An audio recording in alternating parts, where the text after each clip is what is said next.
Corona की पहली लहर के मुकाबले दूसरी लहर ने खासा कहर बरपाया है, खासकर ग्रामीण इलाके में भी। वहीं ग्रामीण इलाकों में बुनियादी स्वास्थ्य सुविधा नहीं होने से कई लोगों की मौत भी हो चुकी है। लेकिन आपको जानकर हैरानी और खुशी होगी कि नागपुर जिले के 59 गांव ऐसे हैं जहां अब तक कोरोना का एक भी मामला सामने नहीं आया है। इनमें सबसे ज्यादा 11 गांव काटोल तहसील के हैं। जिला परिषद के सीईओ योगेश कुमरेजकर ने कहा कि इन गांव के ग्रामीणों के सामूहिक प्रयासों से ही कोरोना को रोकने में कामयाबी मिली है।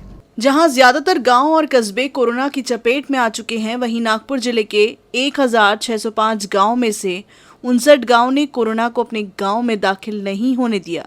यानी इन गांव में पिछले साल मार्च के बाद से किसी भी नागरिक को कोरोना नहीं हुआ है। कोरोना को दूर रखने वाले गांव में काटोल तहसील के सबसे ज्यादा 11 गांव हैं। वहीं नागपुर तहसील के 134 गांव में से 10 गांव ऐसे हैं जहां अब तक कोरोना का एक भी मामला सामने नहीं आया है। इसके अलावा रामटेक तहसील के 152 गांव में से 8, हिंगना के 119 गांव में से 7, मौदा तहसील के 124 गांव में से 6 गांव, उमरेड तहसील के 138 गांव में से 4 गांव, नरखेड़ तहसील के 118 गांव में से 4, कलमेश्वर तहसील के 86 गांव में से 3 गांव, भिवापुर तहसील के 106 गांव में से 2 गांव, कामठी तहसील के 78 गांव में से 2 गांव, पारशिवनी तहसील के 107 गांव में से 1 और सावनेर तहसील के 136 गांव में से 1 गांव, कुल मिलाकर 59 ऐसे गांव हैं जो अब तक कोरोना संक्रमण की पहुंच से दूर हैं।